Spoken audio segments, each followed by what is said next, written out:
This is a 20-minute long presentation, so about 15 minutes and then 5 minutes for questions. So this is a little longer than the others. But thank you all for coming back into the room and for giving these guys your attention. All right, I'll let you start, Nicolette. Yes, I'm actually going to pass it off to Dustin. Sorry. Take it away. Hello, everyone. I just want to thank you guys for letting us come here and participate in this great event. We are here today on behalf of EcoFlight. Just a little bit of background about EcoFlight. It's a local nonprofit group advocating for the protection of wildlands and wildlife habitat with the use of small aircraft. This aerial perspective is leveraged to encourage environmental stewardship among citizens from all backgrounds and walks of life. And we are all college students from around the state who have expressed interest in the stewardship of our great state and all of its valuable resources. And just to introduce, my name is Dustin Gregory. I am a photo student here at the CMC Spring Valley campus. My name is Nicolette Jones. I attend school at Adams State. I'm originally from Albuquerque, New Mexico, and over the past couple of years I've become really impassioned about protecting our natural lands, our wildlands, and our environment as a whole. Hi, my name is Andrew Soliday. I grew up in the Valley, went to Aspen High School, so cheers. I go to school at CMC up here in Spring Valley, and I study sustainability. My name is Meghan Cline, and I am an environmental science student at Colorado Mesa University, originally from Salt Lake. And just one thing that really drew me to the EcoFlight program is come from a big area of skiing, and it's really awesome to see that snow through its process and melt and then run the rivers. Hi, I'm Brianne Lauro. I'm originally from the Big Island of Hawaii, and right now I'm going to Colorado State University. And what drew me to the EcoFlight program was you get to see the issue of water in light of how different stakeholders view it. And that was a big thing for me growing up because I grew up hunting, spear diving, fishing with my family. And what you saw was a lot of people in the local community didn't have a say in policy because they didn't have a college degree. So that's why I went from the islands here to get my education. And that's what I love because there's so many different perspectives on one thing. And that's what I've taken away from this trip and what I want to take forward to my future career. My name is Macleod. I'm studying environmental management at Western Colorado University in Gunnison. And one thing I'm really passionate about is increasing agricultural production with using less water. So, and this trip with EcoFlight really showed how important that is, that farmers start using some more water efficient technology because at this point we have no other choice. Hey, my name is Jonathan Williams, and I'm studying environmental policy and public administration.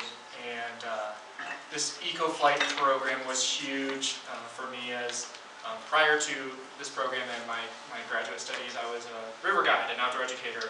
And having spent over 3,000 river miles going all over the American West, boating this and seeing the perspective from the river itself, and then to be over top of these things and see this bigger perspective of these systems interacting with each other and talking to these communities. And I'm pretty excited as I feel like this really emboldened me to go forward and looking forward to a career in local government and trying to tackle these issues forward. I'm Sarah Cherry. I'm a photo student up at CMC Spring Valley, and this program became so important to me because I grew up in the outdoors. I'm originally from Montana, and so it takes what I'm pursuing in a career in outdoor photography, and it turns it from something, just being an artist to being a part of this conservation movement, being able to use my work to show people what is going on and give them a really visual and concrete basis, for these problems that we're starting to see.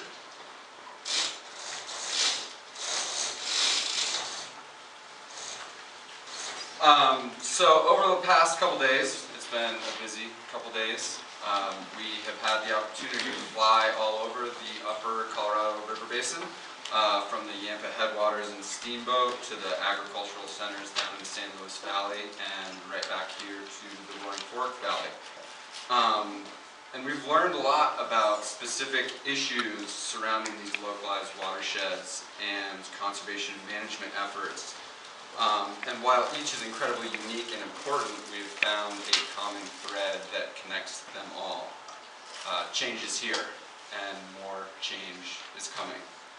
Our warming climate is causing overall water supply to drop, and our population is growing, causing demand to increase. So the current state of affairs is now our new normal.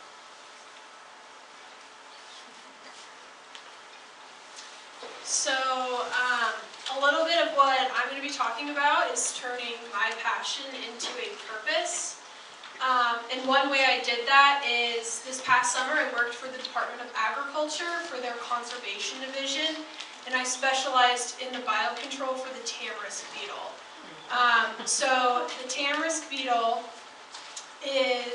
was introduced in around 2001 up in Dinosaur National Monument to help with the eradication of the tamarisk plant.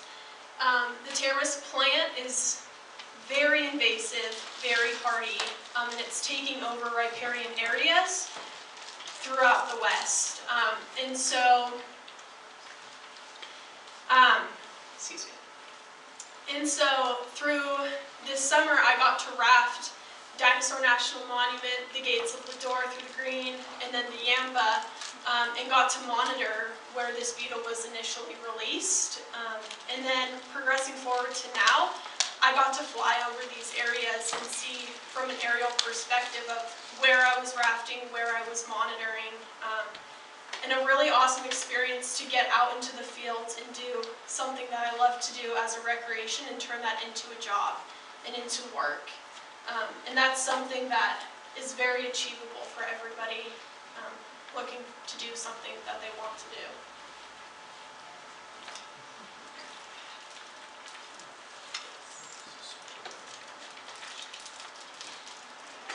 So my name is Andrew, as I mentioned, and I grew up in the valley, and I grew up by Soliday Reservoir. I don't know if you guys know where that is, but it's a headwater to the Frying Pan River. And I grew up fishing almost every day of my childhood that I wasn't in school.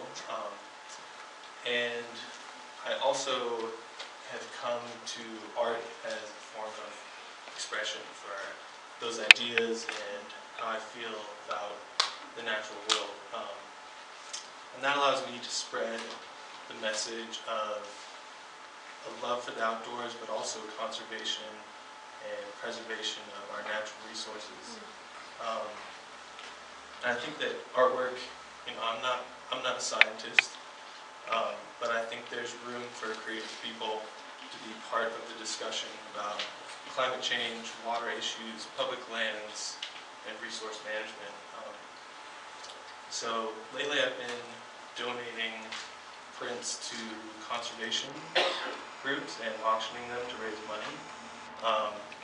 And I don't make any money off that, but it sure does feel good to be a part of the conversation and be helping local watersheds. So this week with EcoFlight, I got to fly over my house, where I grew up, my favorite fishing spots, and the rest of the important waterways in the state. And that just allowed me a new perspective on landscape and painting, and allowed me to gather a lot of inspiration for new artworks. And yeah, it's been amazing, and I hope that everyone, whether you're a scientist or not, can spread the word about climate change and natural resources and public management. So it's been a great week.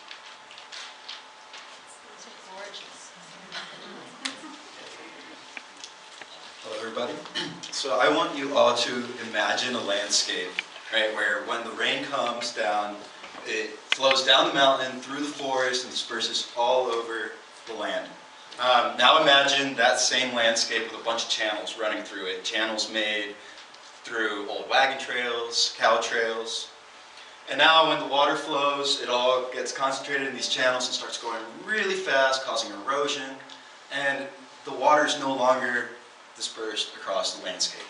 Well, this is the situation that we have in a lot of the American West, and specifically where I live in Gunnison, in that valley. So the Gunnison Valley is also home to the Gunnison sage-grouse, which is on the endangered species list. And I bring all this up because to talk about how this summer I was working with the Wet Meadows Restoration Project, which I was doing it through SEA and the Forest Service. But basically what they do is, what we were doing is going to these channels and building rock structures that slow down the water flow and allow some of that water to seep into the water table, which hasn't been doing. It disperses some of the water out into where now sage has totally encroached. This is really important for sage grouse because their fledglings need a lot of protein to survive, and that's found in these meadows that have been disappearing over time. So it's really cool seeing that in these rock structures 2 or 3 years later, it's completely covered with meadow vegetation, right? And so all of that is to say that every single one of you has so many opportunities to go out and actually work with organizations that are making an impact and addressing issues. Like in that one, it's just increasing the overall resilience of the land by having more water in the water table and helping wildlife as well. But going back, there's so many organizations. Like I mentioned, Student Conservation Association that you can be part of. In that project, we were also working with the Youth Conservation Corps. That's all high school students that come out that work with the Forest Service on these types of conservation and restoration projects. So I want to encourage every one of you to get out there, and there's so much that you can do, and it's a really great experience too. You get out there and start doing some of this work, next thing you know, you fall in love with it, and that's something that you will pursue as a career as well, making an impact in your local communities. And every single local community also has organizations, conservation organizations, like, let's say, Friends of Yampa, Friends of whichever park. All of these are great organizations that you can get involved with and actually make an impact for environmental situations. So, and EcoFlight, it was incredible, really. It really highlights how much we need to get involved. Like seeing the situation that we're in with our water and knowing that we can actually do something about it should inspire us to actually get out there and do it. So that's what I wanted to say. Also, any questions? This is the time to ask. It's less of a question and more of just a comment. Thank you for this.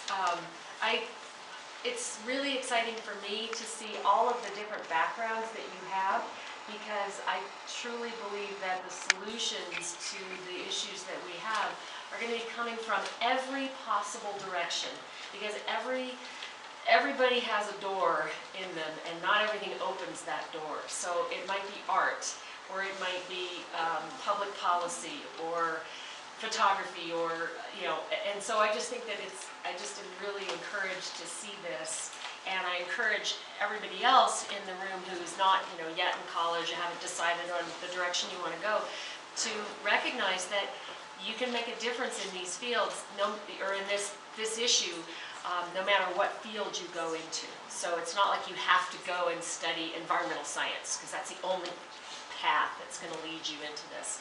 So thank you for this.